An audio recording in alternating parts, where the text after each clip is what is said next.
Hello everyone, कैसे हैं आप सब। आज मैं पुष्पा यादव आप सभी को हमारे यूट्यूब चैनल डियर पढ़ाकू पे स्वागत करती हूँ। आज मैं एसएससी जीडी के इंग्लिश सब्जेक्ट से कुछ क्वेश्चंस लेकर आई हूँ। चलिए देखते हैं हमारा पहला क्वेश्चन क्या है। पहला क्वेश्चन है, select the most appropriate antonym of the given word. नीचे दिए गए शब्द का हमें एंटोनिम बताना है, विलोम शब्द। तो वर्ड दिया गया है हाइडन। ऑप्शंस देखते हैं, covered, concealed, weld and apparent.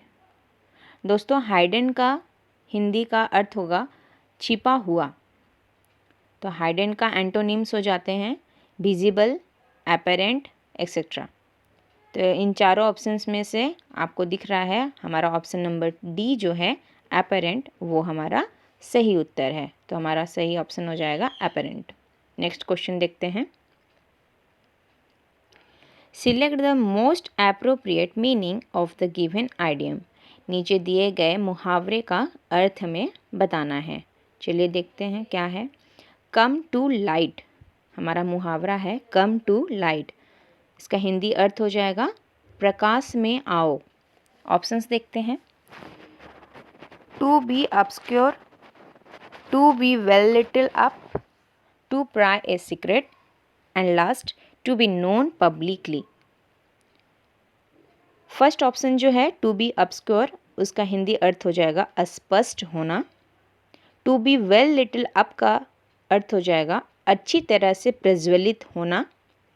To pry a secret का अर्थ हो जाएगा एक रहस्य का पता लगाने के लिए। टू बी नोन पब्लिकली का अर्थ हो जाएगा सार्वजनिक रूप से जाना जाना।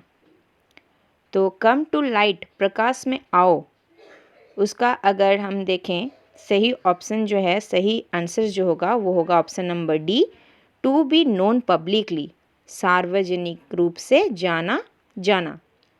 नेक्स्ट क्वेश्चन देखते हैं, choose of most appropriate word that can substitute the given group of words. नीचे दिए गए एक सेंटेंस का अगर हम अर्थ निकालें वन वर्ड में तो क्या होगा। Group of singers, group of singers का हिंदी अर्थ हो जाएगा गायकों का समूह। गायकों का एक समूह, उसको हम दूसरी भाषा में क्या कह सकते हैं। ऑप्शंस देखते हैं, चोयर, काउंसिल, जूरी, ऑर्केस्ट्रा। चोयर का हिंदी अर्थ हो जाएगा गाना बजाने वाली। काउंसिल का अर्थ हो जाएगा परिषद। जूरी का अर्थ हो जाएगा पंचायत एंड ऑर्केस्ट्रा का अर्थ है बैंड। तो हम डायरेक्ट देख सकते हैं कि ग्रुप ऑफ सिंगर्स गायकों का समूह गाना बजाने वाली से लिंक करता है। तो हमारा जो ऑप्शन नंबर ए है चॉय, वो हमारा सही आंसर है। नेक्स्ट क्वेश्चन देखते हैं, select the most appropriate option to fill in the blank. नीचे दिए गए सेंटेंस में हमें जो ब्लैंक है उसमें इन चारों ऑप्शन में से जो सही है उसको हमें फिल करना है। The little puppy was dash by A speeding car. Options देखते हैं, run away, run over, run at, run into. Run away का अर्थ हो जाता है भाग जाओ। रन ओवर का अर्थ हो जाएगा कुचल कर निकलना। रन एट का अर्थ हो जाएगा भागो तब। रन इनटू दौड़ना। तो हमारा जो सेंटेंस के हिसाब से देखा जाए तो हमारा जो सही ऑप्शन है वो है हमारा option number B, run over, कुचल कर निकलना। तो हमारा जो फुल सेंटेंस हो जाएगा, the little puppy was run over by A speeding car. Next question देखते हैं, choose the word that can substitute the given sentence. नीचे दिए गए सेंटेंस का अर्थ या फिर वन वर्ड मीनिंग क्या हो जाएगा। An area of grassland where animals graze. An area of grassland where animals graze. तो देखते हैं ऑप्शंस क्या दिए हुए हैं, फॉरेस्ट, पार्क, मीडो एंड गार्डन। तो ऊपर जो दिया हुआ है सेंटेंस, उससे मतलब है कि जानवर जहाँ एक एरिया है वहाँ सिर्फ और सिर्फ घास जो है वहाँ चरने का जगह, उसको आप क्या कह सकते हो? या फिर हम बोल सकते हैं कि एक एरिया जहाँ सिर्फ और सिर्फ घास है, जहाँ जानवर सिर्फ चारा चरते हैं, तो उसको आप क्या कह सकते हो? तो ऑप्शंस में हमारा देख लिए हैं। तो फॉरेस्ट का मतलब तो आप सब जानते हैं, जंगल होता है। पार्क का अर्थ हो जाएगा घूमने की जगह, जहाँ आप मॉर्निंग में या इवनिंग में जाते हो घूमने। मीडो का अर्थ हो जाएगा घास का मैदान, एंड गार्डन का अर्थ हो जाएगा बगीचा। तो हमारा ऑप्शन नंबर सी जो है वो मीडो, वो हमारा सही उत्तर है। नेक्स्ट क्वेश्चन देखते हैं। Select the most appropriate option to fill in the blank. Fill in the blank में इन चारों ऑप्शन में से जो सही उत्तर है वो हमें भरना है। I dash very busy lately. Options देखते हैं। Would be, have been, will be, should be. तो हमारा जो ऑप्शन नंबर सी जो है, सॉरी बी जो है, हैव बीन, वो हमारा सही उत्तर है। तो फुल सेंटेंस हमारा हो जाएगा I have been very busy lately. Next question देखते हैं।